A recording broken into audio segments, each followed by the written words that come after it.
గురువా, మీరిద్దరు ఇలా శివపార్వతులా నాట్యం చేస్తుంటే అర్రే ఆహా, మీరు ఇలా జీవితాంతం ఉండిపోతే ఎంత బాగుంటుంది అనిపిస్తుంది మాధవా.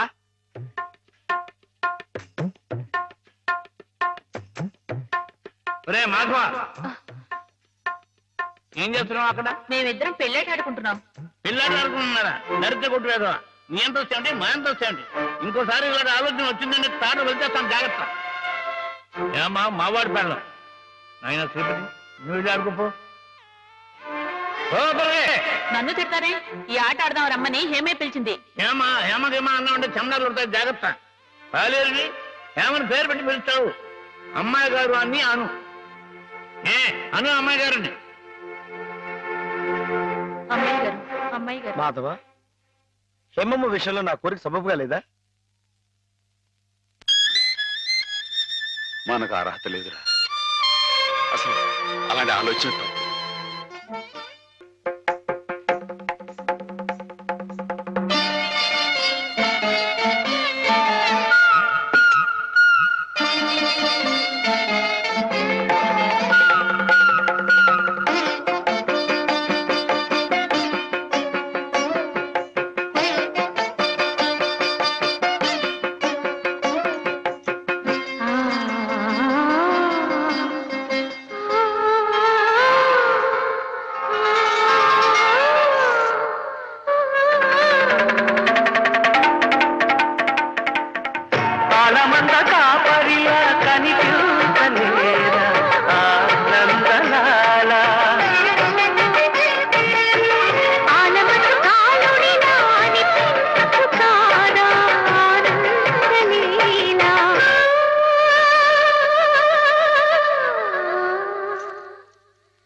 ఆడపిల్ల వేళకాని వేళ ఇలా స్నానం చేసిందంటే తినకూడని మాట ఏదైనా చెవిన పడి ఉండాలి, లేదా పడకూడని కోరిక ఏదైనా మనసున పడి ఉండాలి.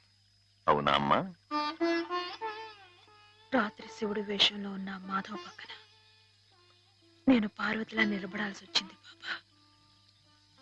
పార్వతిలా నటిస్తేనే స్నానం చేశావు. రేపు ఆ శివుడి పక్కన పార్వతిలా జీవించాల్సి వస్తే?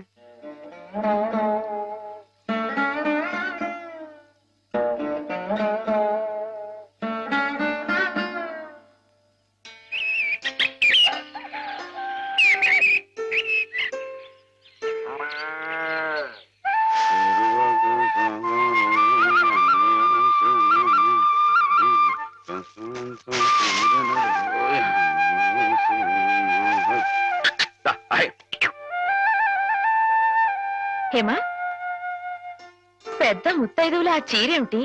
పాల కోసం ఆ బిందెేమిటి? ఏమైంది నీకు ఇవాళ? ఏం కాలా, నేను వెళ్ళి నీళ్లు తీసుకొస్తాను, నువ్వు వెళ్ళి పాలు తీసుకురా. రోజు నువ్వు వెళ్ళి పాలు తీసుకొచ్చేదానివి, ఇవాళ కొత్తగా ఏం మార్పు వచ్చింది? నిన్నటి ఆదివారం వెళ్ళిపోయి వాళ్ళ సోమవారం వచ్చింది, అదే మార్పు. పెద్ద మాటలు. నేనెప్పుడో నీళ్లు తీసుకొచ్చేసాను, నువ్వు వెళ్ళి పాలు తీసుకురా. టైంకి సరిగ్గా కాఫీ అందకపోతే ఒక్క నిమిషంలో సోమవారాన్ని మంగళవారం చేసేస్తాడు నాన్న. నువ్వు వెళ్ళు.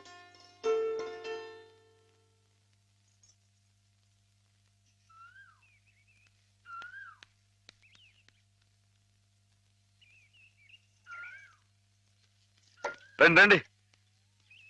ఏంటమ్మా గారు ఆలస్యం లేచారేంటండి? కళ్ళు కలవల్లా ఉన్నాయి. పాలు. పాలు రెడీయేగానండి. రాత్రి స్టేజ్ మీదకి అసలు నిజంగానే ఆదిశక్తి వచ్చి ఉందండి. చూశారు కదండి రాత్రి మీరు వచ్చిన వంగతో వాళ్ళందరినీ ఎలా ఉతికి పారేశానో. హాయ్. పాలు. రాత్రి దెబ్బతో నాకు గట్టి నమ్మకం వచ్చేసిందండి. నాకు ఎప్పుడు ఏ ఆపద వచ్చినా మీరు వచ్చి కాపాడేస్తారని. నువ్వు జాగ్రత్తగా ఉంటే నీకు ఆపదలు ఎందుకు వస్తాయి అసలు? హాయ్. ఎదుటి వాడిని చదవగలిగే లౌక్యం నీకు రావాలని రోజు దేవుడికి దండం పెట్టుకుంటున్నాను. నిజమా అమ్మాయి గారు?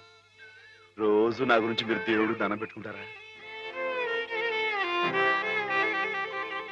పాలు. సరే, చూడు. బాగుంది నాన్న, బాగుందండి. శుభం. మరి అబ్బాయికి అమ్మాయి నచ్చింది కాబట్టి ఆ ఇచ్చిపుచ్చుకోవడాలు కూడా మరి సరే బాబు, అబ్బాయి గారికి అమ్మాయి గారు పాస్ అయిపోయి సరే అండి. మరి అమ్మాయి గారికి అబ్బాయి గారు పాస్ అవ్వట్లేదు ఏంటండి? అయ్య బాబా. వెళ్తాం గారు మిమ్మల్ని కొంచెం అలా బయటికి రండి. రండి. అమ్మాయి గారు, మీకు పెళ్లి కొడుకు అన్ని విధాలా నచ్చితేనే ఈ పెళ్లి జరుగుతుంది, లేకపోతే జరగదు. చెప్పండి, మీకు అబ్బాయి నచ్చాడా? ఆడపిల్లలు నువ్వు ఇట్ట అడగగానే అట చెప్పేస్తారా? రైటే లేండి, ఇటప్పుడు కొంచెం ఇరకాడంగానే ఉంటుంది. ఓ పని చేయండి, అబ్బాయి మీకు నచ్చితే నవ్వుతూ తలదించుకోండి, నచ్చలేదు అనుకోండి కోపంగా నాకేసి తిరిగి చూడండి. హాయ్. అయ్యి బాబాయ్, అదేంటండి? అటు నవ్వు కాదు ఇటు కోపం కాదు, అటు బాధగా చూసి అర్థం ఏంటండి? నాన్నని, చెల్లెల్ని, మిమ్మల్ని అందరినీ వదిలి వెళ్ళాలంటే బాధగా ఉంది. రైటేనండి, ఆడపిల్ల అంటే అంతే కదండి. పాపం రేపు హేమ గారు కూడా అంతేలే. వదిలేస్తే లింకులు పెట్టేస్తాడు. నీకాయన నచ్చారా లేదా అది చెప్పు.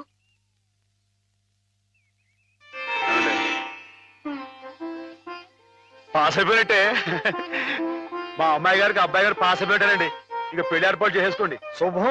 అయితే కట్న కానుకల విషయాలు కూడా మరి ఏమండో, మేమే బంగారం లాంటి ఆడపిల్లలు ఇస్తుంటే ఇంకా ఎదురుడుతారండి బాబు. హాయ్. నువ్వు ఊరుకో. హాయ్.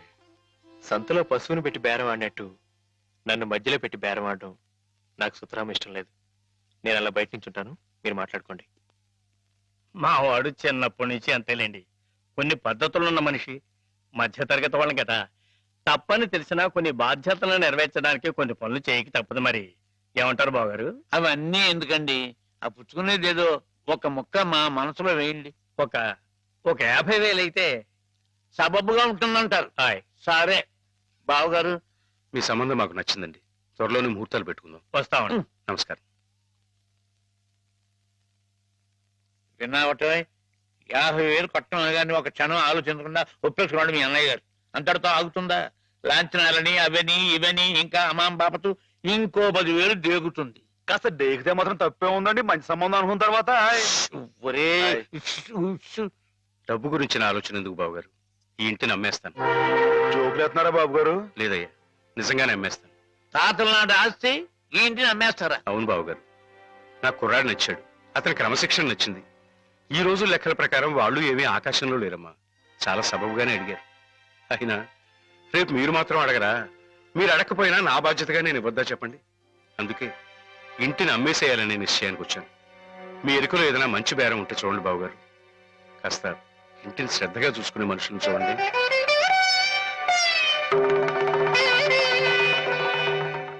బామ్మగారు. ఎవరు? మాధవ. హాయ్. రా బాబు కూర్చో. మా వెధవా ఇంట్లో లేడు. నేను మీతోనే పని నుండి వచ్చానండి. నా కోసమా? ఉమ్. ఏమిటి బాబు? నేను మిమ్మల్ని ఒకటి అడుగుతానండి, మీరు కాదనకుండా నాకు మాట ఇవ్వాలి.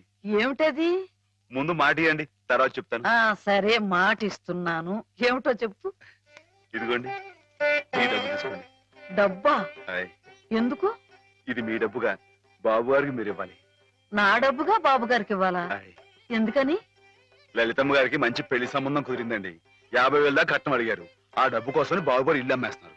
ఇల్లు అమ్మేస్తే ఆయన ఏమైపోతారు పాపం? అందుకే కదండి ఈ డబ్బు ఇస్తున్నాను. నాకు ఎప్పటి నుంచోనండి బాబు గారి పుస్తకం వచ్చేయించాలన్న చిన్న ఆలోచన ఉందండి. ఆ కోరిక ఉపయోగించుకుని ఈ డబ్బు బజార్ కింద ఇచ్చామనుకోండి, ఆ పెళ్లి ఖర్చుకి ఉపయోగపడుతుంది, ఆ ఇల్లు నిలుస్తుందండి. అవును, ఇంత డబ్బు ఎక్కడిది నీకు? అప్పు చేశావా? నాకు ఆవులున్నాయి కదండి, అందులో కొన్ని అమ్మేశానండి. మిగతావేమో బేరం పెట్టాను. ఇలా అన్ని అమ్మేసుకుంటే నువ్వేం తిందామని? వాళ్ళెవరే మీరంతా లేరేంటండి? మీ ఇంటికి వస్తే ఓ ముద్దు పెట్టరా? నాకు ఈ సాయం చేసి పెడతారు కదండి. మారేడు దళం శివుని పాదాలు తాకాలంటే ఏ చేతులు కాదంటాయి? ఎంత దొడ్డ మనసురా నాయనా నీది. ఏమిటి బామ్మగారు, నా కావ్యాలను మీరొచ్చు వేస్తారా? అది కాదు బాబు గారు, మా వారు బోలుడు హైవేస్ నాకు వదిలి వెళ్ళిపోయారు. అనుభవించడానికి నేను నా మనవడు మిగిలాం. ఆ డబ్బు ఇలాంటి పుణ్యకార్యాలకు ఉపయోగిస్తే నా జన్మ తరిస్తుందనిపించింది. బామ్మగారు ఏంటండి పొద్దునే జన్మలు అయ్యి అంటున్నారు? నాన్నగారు పుస్తకాలన్నీ బామ్మగారు అచ్చు వేయిస్తారట మాధవ. అయ్యో బాబోయ్, ఎంత శుభవార్తనానండి.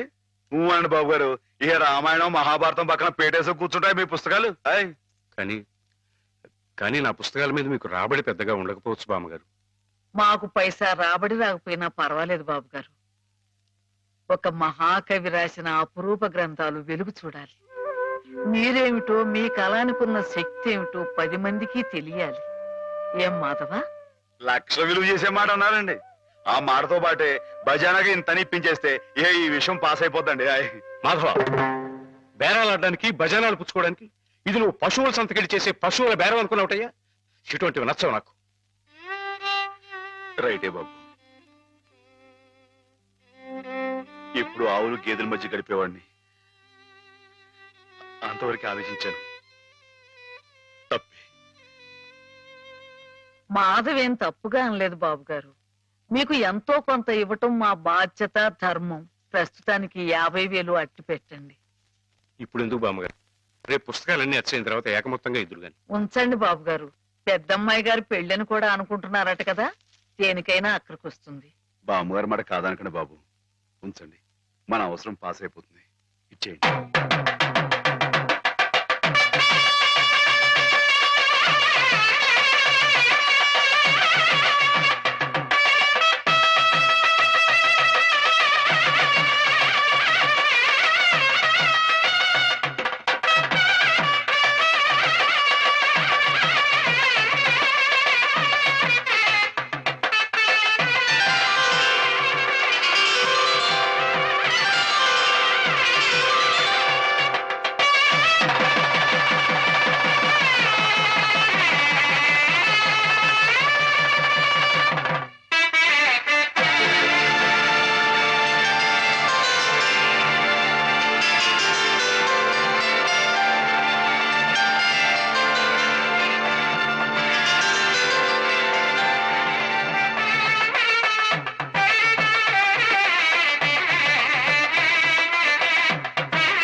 ఏమిటి?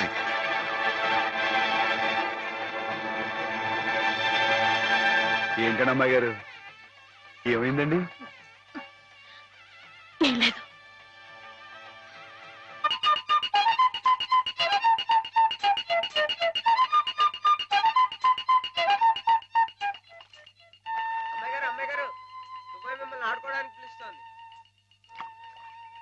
గుడికెళ్ళి వస్తున్నావమ్మా? పుట్టినరోజు కదా అని. కన్నెపిల్ల జరుపుకునే ఒక్కొక్క పుట్టినరోజు కన్నవాళ్లకు ఒక్కో హెచ్చరికమ్మ. కళ్యాణ ఘడి సమీపిస్తోంది సుమా అనే ఓ అందమైన హెచ్చరిక. కూర్చోండి నాన్న. ఎందుకమ్మా? కూర్చోండి. లేమ్మా, లే. ఈ పుట్టినింటి మహారాణి, మెట్టినింటి మహారాణి పిల్లపాపలతో సుఖ సంతోషాలతో వర్ధిల్లాలమ్మా. అన్నట్టు మీ అక్క నీకు ఉత్తరం రాసిందమ్మా. ఏం రాసింది నాన్న? నీకు పుట్టినరోజు శుభాకాంక్షలు పంపింది. నువ్వు కూడా దానికి వెంటనే శుభాకాంక్షలు అందజేయాలి సుమా. దేనికి? మీ అక్కయ్య నన్ను తాతం చేయబోతుందమ్మా. నిజంగా? మా నాన్న తాత అయిపోతున్నారు. బామ్మగారు వచ్చారేమో, ఒకసారి వాళ్ళ ఇంటికి వెళ్ళి చూసొస్తానమ్మా. పోరా, జరిగితే చూడకూడదు. ఇదిగో ఉత్తరం, ఉత్తరం. ఇటు అమ్మాయి గారు, అమ్మాయి గారు, అమ్మాయి గారు, అమ్మాయి గారు, ఈవేళ పిఠాపురంలో ఆవులు పోటీ కదండి. నేను గంగ దివసం బయలుదేరుతున్నానండి. మా చంటిగాడు నేను లేని కదా అని తలా ఇస్తారేమో, మీరు కాస్త దగ్గర నుంచి చూసుకోండి. ఇప్పుడే బయలుదేరుతున్నావా? మరి సాయంకాలం కదండి పోటీ. పోనీ మధ్యాహ్నం వెళ్ళకూడదా? మధ్యాహ్నం బయలుదేరితే టైం ఏమి మిగులుద్దండి? ఆవు కాస్త అలుపు తీర్చుకోవాలన్నా ఈ సర్దుకోవాలన్నా ఇప్పుడు వెళ్ళడం రైట్ అండి. ఆయ్ సరే, నీ ఇష్టం. ఉంటానండి. అదేమిటి? ఇంతకీ కావాల్సిన ఆవిడ మర్చిపోయానండి. ఈ ఏడాది కూడా బహుమతి నాకే పాస్ అయిపోవాలని కోరుకున్నారు కదండి. నువ్వు అడిగితే కదా. అయ్య బాబు అడగాలండి. కోరుకోండి బాబు. సరే, నీదే. చాలండి.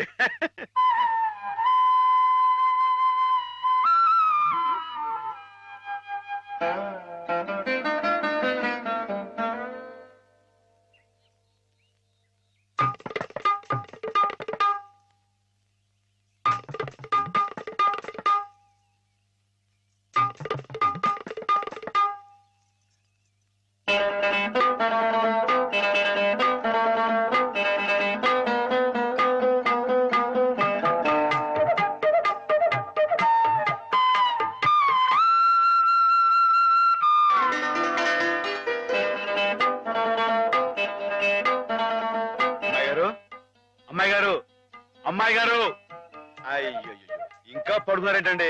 ఈవేళ మీ పుట్టినరోజు. లేవండి. అబ్బా లేవండి. రండి. కూర్చోండి. ఇదిగోండి ఈ ఎన్నపూస ఒంటికి రాసుకుని ఈ మేగడతో మొహం రుద్దుకుని ఈ పాలతో తలారా స్నానం చేయండి. పాలతో స్నానం చేయడానికి నేనేం దేవతనా? కాకపోవడం ఏంటండి, అంతకన్నా ఎక్కువేనండి. రానంటే చంపేస్తామని వచ్చాను కానీ లేకపోతే వాళ్ళు వచ్చేవాను కదా బాబు. ఏం పాపం? అంతర్వేది వెళ్లాల్సింది. ఎందుకో? మా ఆవిడ సముద్ర స్నానం చేద్దాం రమ్మంది. ఏమిటి విశేషం? ఇవాళ కార్తీక పౌర్ణమయ్యా బాబు. అందుకే కాబోలు అమ్మాయి గారు మధ్యాహ్నం వెళ్ళకూడదా అన్నారు. బండి వెనక్కి తిప్పు. దేనికి? ఈ ఏళ అమ్మాయి గారు పుట్టినరోజే బాబు.